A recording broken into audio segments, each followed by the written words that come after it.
So today I thought I'd show you how to deadhead a rose. Might sound simple, and it is, but it's just nice to know that you're doing it correctly. So first of all, as the flowers finish, you want to be breaking off the tops like that. That one's finished there, and so on. And then finally, when the whole cluster is finished like that, you'd need to deadhead that one down to there and let the rest of the flowers finish flowering. And then when that whole cluster is finished, you'd need to deadhead down to an outward facing bud like that. Okay? Now, if you don't do that, what can happen, I'm going to show you a close up. I hope you can see it. Now, can you see this wasn't deadheaded at all? So what happened when all the flowers had finished here, the energy comes up the stem and it tries to shoot out here. Nothing's happening there, and then there. Then it suddenly starts sending out new shoots from here, and then finally here. Now, if this was deadheaded properly right at the beginning, so it's going down the stem by probably a foot or 30 centimeters, something like that, to an outward facing bud.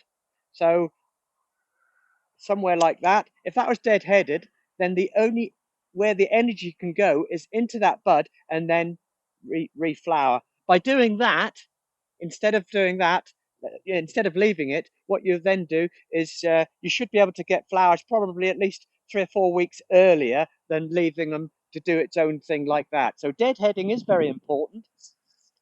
The other thing with deadheading on some varieties, there's one here.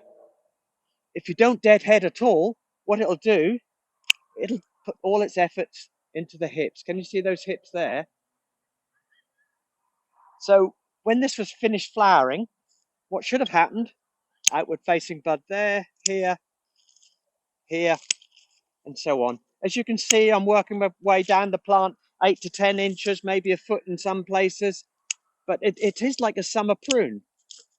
Outward facing bud.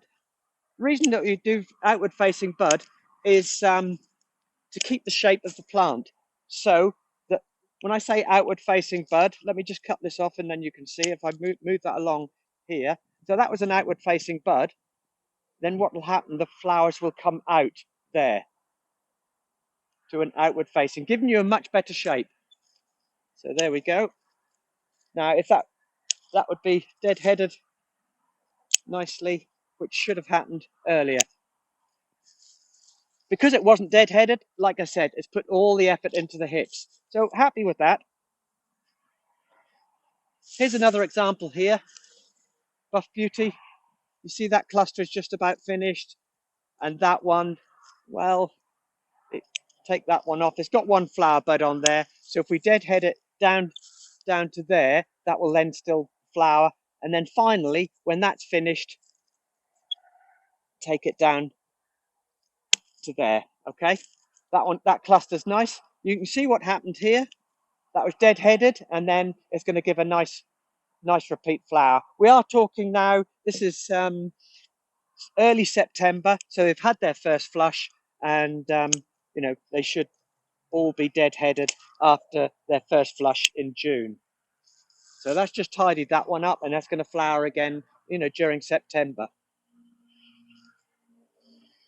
This one was deadheaded correctly and at the right sort of time, and this is what happens. So you'll get a good second flush of flowers later on in either August, end of August, early September time. Isn't that lovely? Finally, what I'm just going to do is, I don't know if you can see it in the background here, is ballerina. You see that cluster is finished? The whole cluster is finished there. So I'm going down about a foot, 18 inches off the stem. Because it's on an obelisk, that's an outward facing bud. So get rid of that one there. Now, while I'm here, that's just about finished. So let's take that off, deadhead there, tidy up. You can now just see where the obelisk is. There we go. And that's just tidied that up there. There's another cluster. You always find an extra bunch of roses which needs deadheading. But there we go. That's just tidied it up there. I hope that makes sense, and that you know, you get a bit of enjoyment from deadheading. That's great fun. Thank you.